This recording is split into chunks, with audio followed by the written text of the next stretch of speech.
Blog Talk Radio.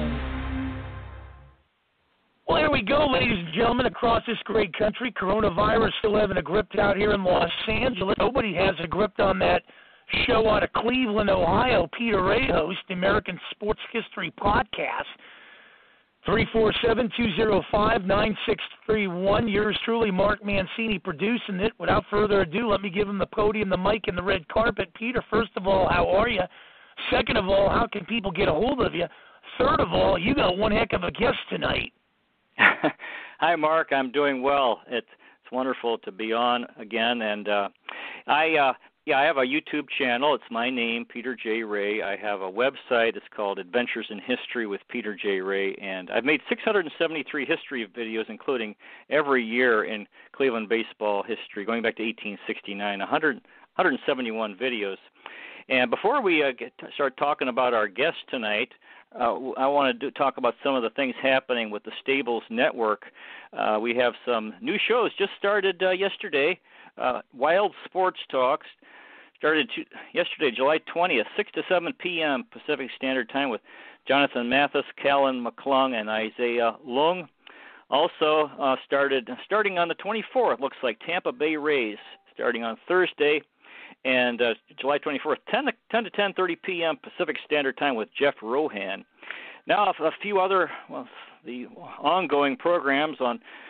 I'd like to talk about Wednesday shows. There's Snowman in the morning. That's like Monday through Friday. ATL Prime Sports, 5 to 6 p.m. with Todd Corder, John Jurovich, and Stephanie Stallworth. Another show is John Guy Saves the World in 30 minutes, 6:30 to 7 o'clock p.m. with John Guy, Eli Resevich, and Peggy Palmer. Other shows on Wednesday. The Michigan Sports Truth Podcast, 7 to 8 p.m. with Taylor Phillips, Edward L. Smith, and Frank Wagner. Another show is Paradigm Shift Wrestling, also Wednesday, 8 to 9:30 p.m. with Gene Parloud, Joshua Haney, Rob Weary, and William Morgan. Another show is All in Good Wealth, 3 to 3:30 p.m. with Nilay Engin. Another show is Wednesday Wrap-Up, 4:30 to 5:30 p.m. with Mark Mancini and Vasu Vadaparti. And now finally on Wednesdays, 10N1 Sports Talk, from 4 to 6 p.m. with Kevin Dixon. Now, tonight's guest is an amazing person. Her name is Nilay Engin. So she has a show in the amazing Stables Network. Nilay Engin is from Ankara, Turkey. Amazing. She lives in Bakersfield, California. She has an incredible background. She went to college, high school in Ankara private school, and then she studied some tough subject matter in college.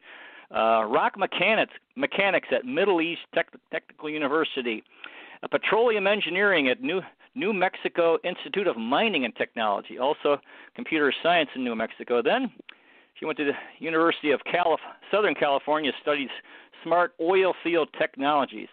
She has an engineering and a dance background. She was former dance instructor at Eveline's Dance Studio.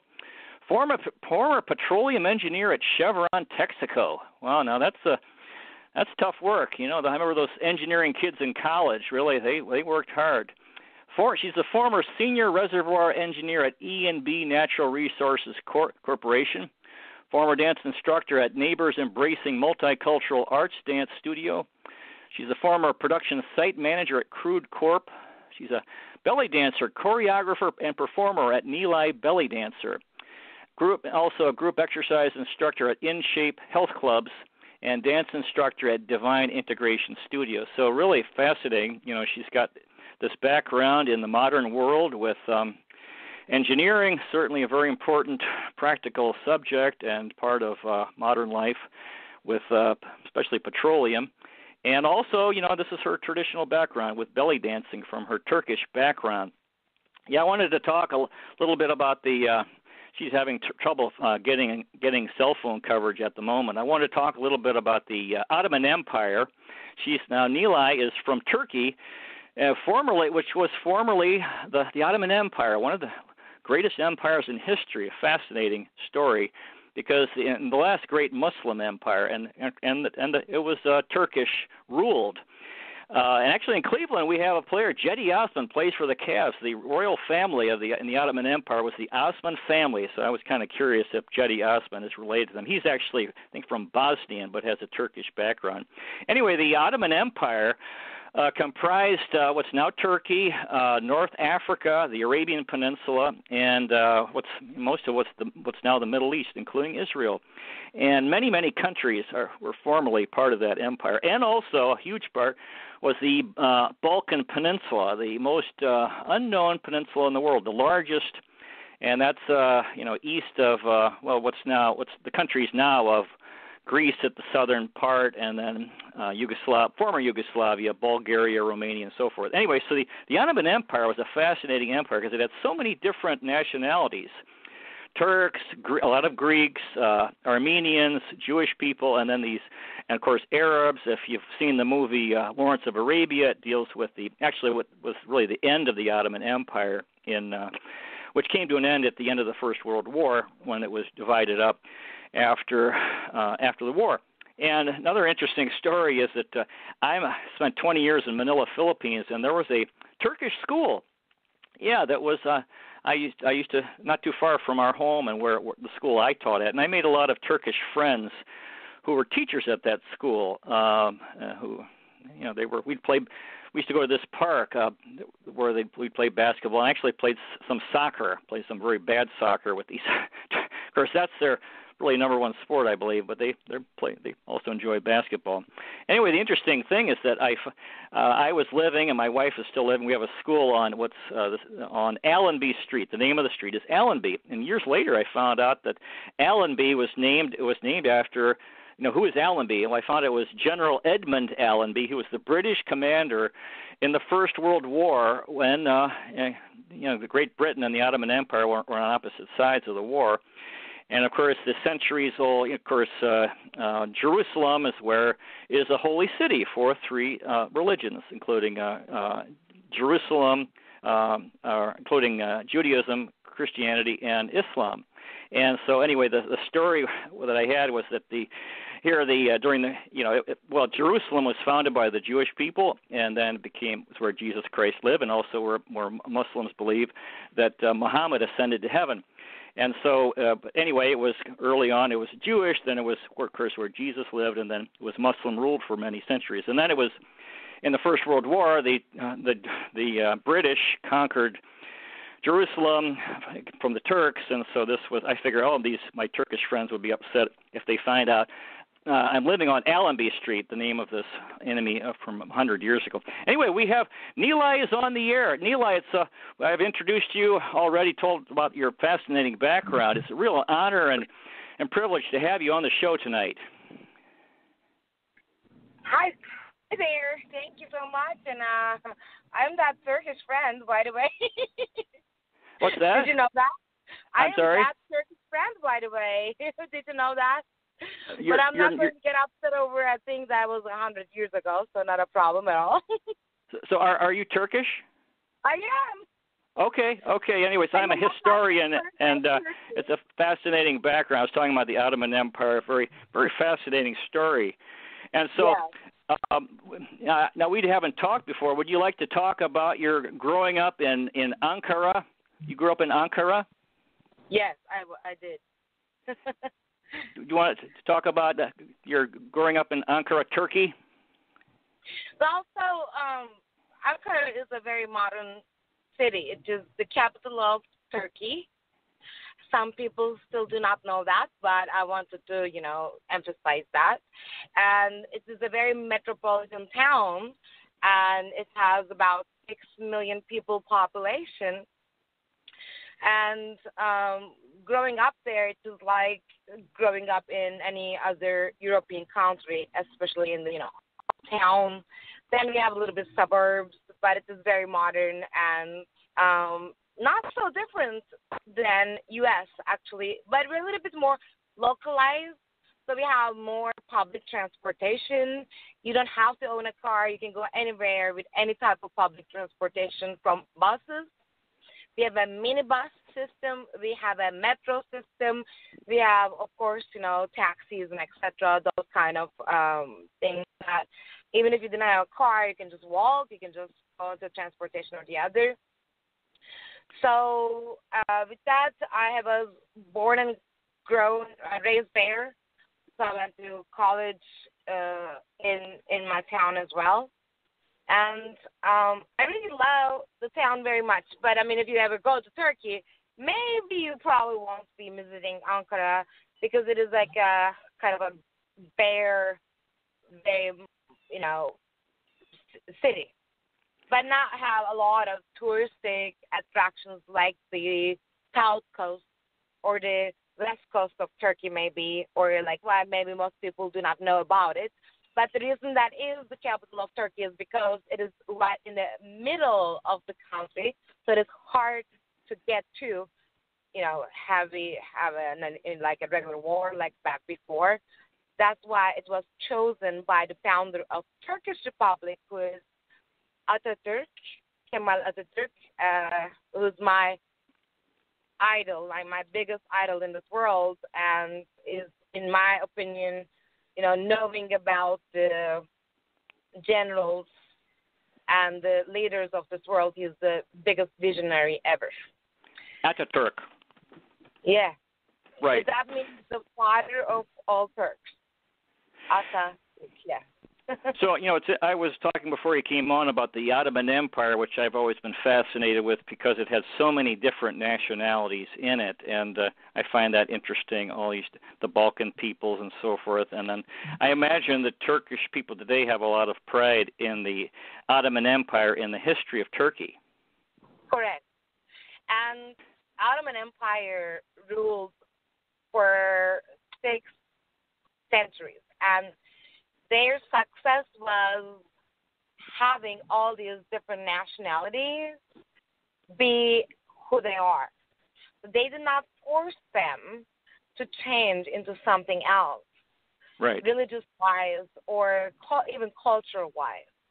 They just said, we now own your lands. We're not expecting you to change, but you're going to be governed under our rules, and you're going to pay taxes, and we're going to all live in peace.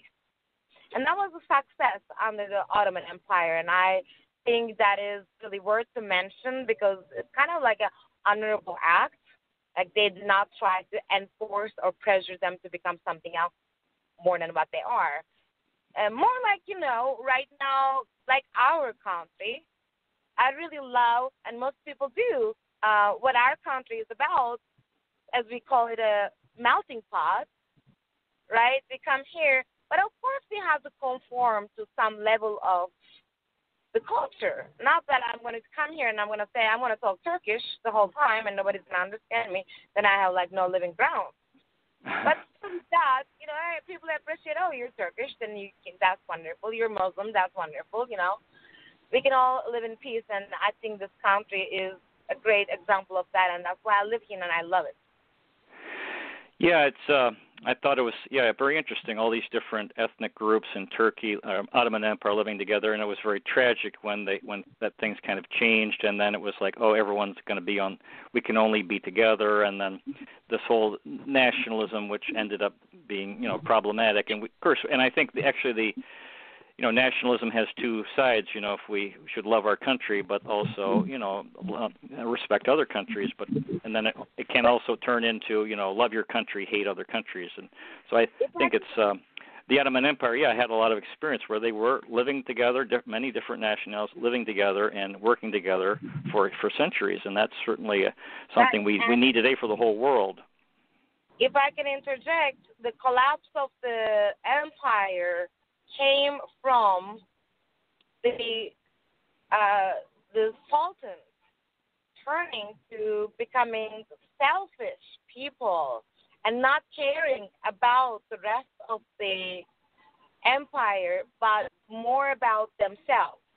That brought in the collapse. Otherwise, Ottoman Empire was very successful in itself. But as the Sultan started to build things only for themselves without thinking about the rest of the nation or the empire, that's when the collapse started, and it just rot itself from within, inside out. And when it reached to that faith it was possible for the outside forces just to rip it apart. And so trouble in the Balkan Peninsula.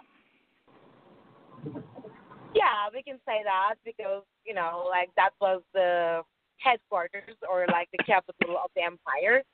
And so they just didn't care about the nation. They just started building big houses, collecting things for themselves, and they were not good leaders anymore.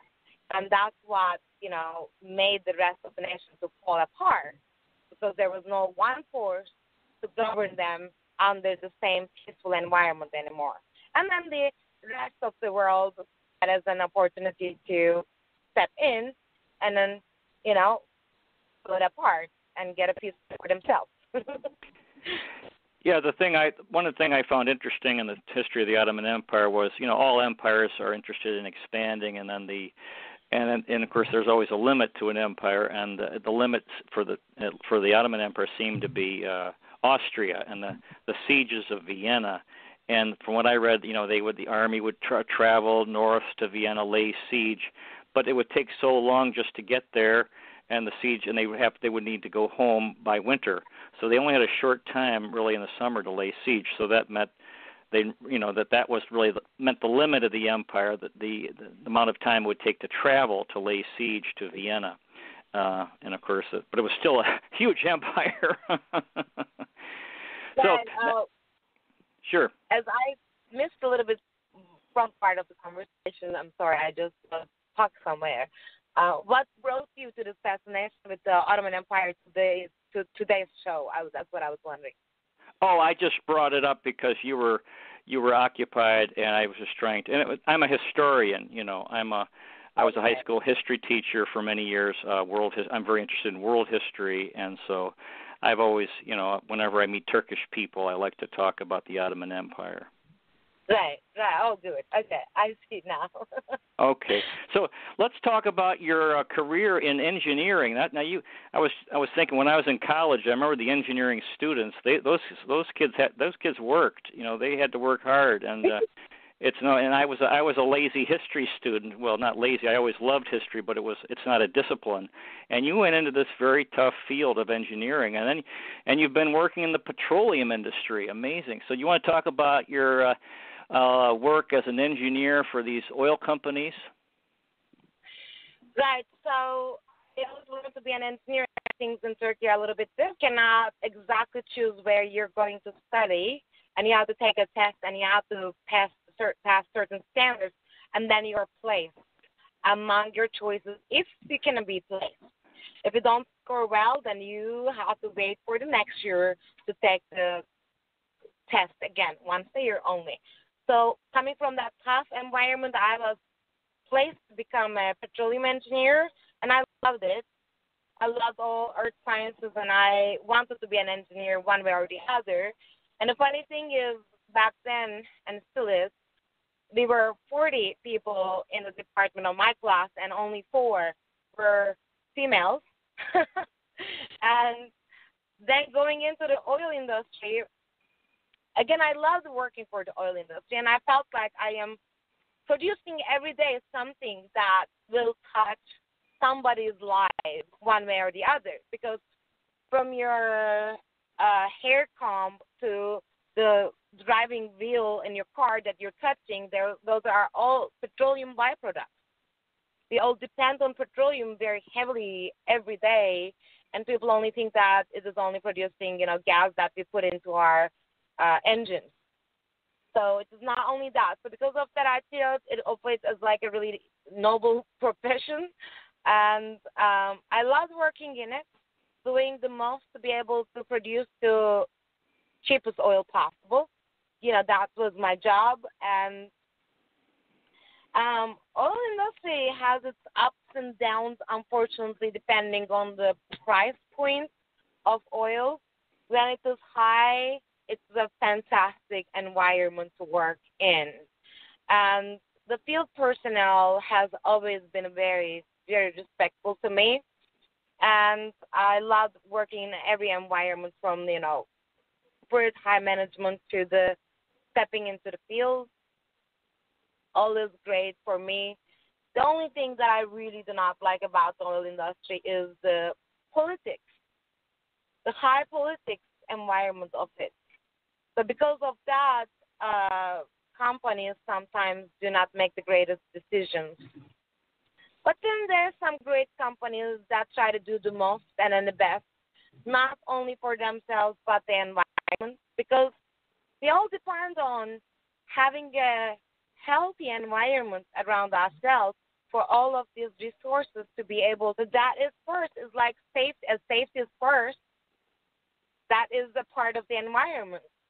So I believe that big oil corporations do great things for the environment, and then sometimes they complain a lot about the government's regulations, but that is, again, for the best of us, unless it is not, unless it is like nuisance. So I love being in the oil industry, understanding this very narrow part of part of this industrial work that we can do, and bring out this very valuable product that touches everyday life. So now let's talk about your dance career. Are you in dance full time now? Or are you still in engineering? Yes. Oh, so you do both. I am kind of in between jobs right now, and so wish me luck on that part, because I had 2 interviews on one day on Thursday, both for an engineering job. But so dance, am I in dance full time? I cannot be in the pandemic environment because pretty much nothing is happening in the dance world because all the events are canceled. Oh, right, because of COVID. I am still in the dance industry because I'm teaching. And maybe this is funny, but we sometimes do online shows. So through Zoom, there are shows possible if you want to hire an entertainer for your show or for your event. You can have an online event as well as an online entertainer. I did a couple of those. That was interesting and fun. And I even did an online competition in the month of June. Actually, I did compete in 2 categories and placed. So that was fun as well. But also, I'm in the fitness industry, and fitness centers opened a little bit. I'm actually on my way right now to my class. And I'm going to teach a class in the gym. I teach a class in the yoga studio, and I teach classes on Zoom as well. So I am occupying my time quite a bit through these new age, platforms.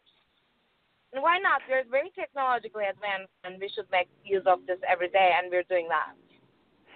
So you've part of your dancing is belly dancing. Now, is that traditional Turkish dancing? So mostly I'm in Turkish style. I try to do this in Turkish style, meaning I use Turkish songs. I do the Turkish stylization, which differs a little bit from the other styles. There's nothing, you can cut with knife and say this is not, belly dancing, but under the same umbrella, I'm more Turkish than an Egyptian or anything else. But also I do fusion. I like doing some interesting things. In the competition, I did Hawaiian fusion. That was very fun. And it got to 2nd place, so I'm pretty proud of it. And I do samba fusion. Mark has seen that, I think, a few years ago. And so I blend belly dance with that quite a bit. So that's really fun. So you've really, I think it's very interesting because you have this science background. Science is a big part of your life, and then art as well. So these, So I think that kind of gives you a well-rounded life, having these 2 aspects, which are very different, science and art. Exactly, and that's what I was talking with my client earlier today. So as a personality type, I'm very introvert, but with a very curious mind. And with that, I always used these other aspects of my personality to help support the others. For example, I had to learn quite a few things to become a belly dancer and have a good stage presence. And using that performer quality, I brought it, for example, into my classes in the gym, thinking, okay, I need to perform now. These are my audience. But at the same time, I had to use some part of my engineering background to bring up a very methodological setup to explain what they're doing and how to improve their lives through exercise. And then I use this, again, performer teacher quality back at work to teach some classes at work, mostly in the software department, as well as better my presentation skills when I have to do technical presentations, thinking about, oh, I'm performing in front of an audience like a dancer or a fitness instructor. So all of these things go hand in hand, that I designed my kind of life around those. And when I am returning back into engineering full time, I'm still going to continue to become a dancer and continue to work out in the evening or early in the morning as a gym instructor or a personal trainer. So that's how I designed my life. And, of course, there are so many other things that I want to do because I'm a want-it-all type of personality. But I know that I cannot have everything. So I have to pick and choose because I have a martial arts background, and I love that. But, right now, practically it is not possible to be involved in that because that takes dedication, right? But I use the martial arts knowledge as in, self-defense. So I know a lot of self-defense practicality. Woman and a female going from one place to another place. Sometimes I'm traveling late at night by myself, but I know how to be alert if I get myself involved in a situation, which I try never to be involved in a situation because your best defense. But I always try to pull all of these skills into the practicality of life. And that's when it matters, when it boils down that we get to use them in a way or the other. Otherwise, knowledge does not mean anything if not applicable. I see that you've been involved with Neighbors Embracing Multicultural Arts Dance Studio. So multicultural. So this sounds like other. You want to talk about some of the other cultures that were involved in this dance studio? So last year, this dance studio opened, and it was the most beautiful place in Oxnard, California. And I drove there for 2 hours every Friday to teach. And then I slept in the studio. And in the back room, I called it indoor camping. I enjoyed it a lot. It was a little adventure for me. And then woke up, taught another class, and drove back home 2 hours the next day.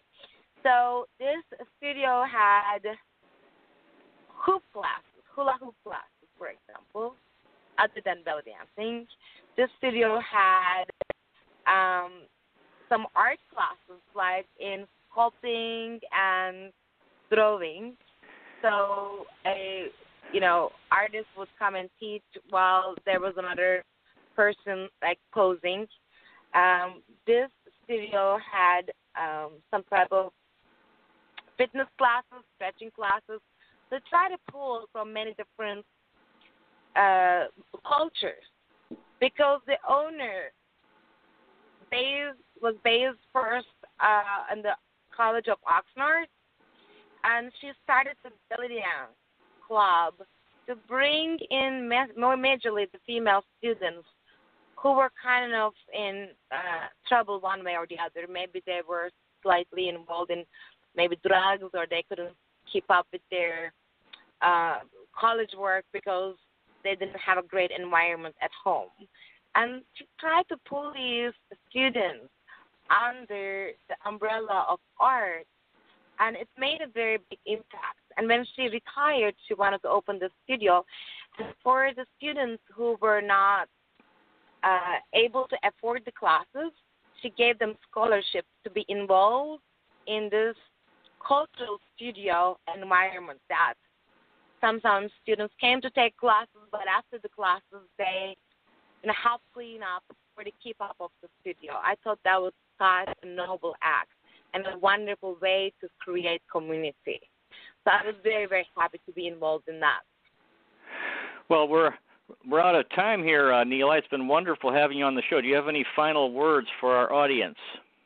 Well, thank you very much for having me as a guest and having me talk about my life's experiences. I hope like it is inspirational in a level or another, because that's what I feel like my life's higher intention is, to inspire people, to put them into track to a better way to live their lives. I'm trying to perform that for myself and becoming a role model, hoping that everybody can, get some way of a help to their own life. Thank you so much for having me involved in the show today. Oh, thank you so much. Our guest tonight has been Nilay Engin. Thanks so much for coming on, Nilay. And dear listener, may the road rise to meet you. May the wind be at your back.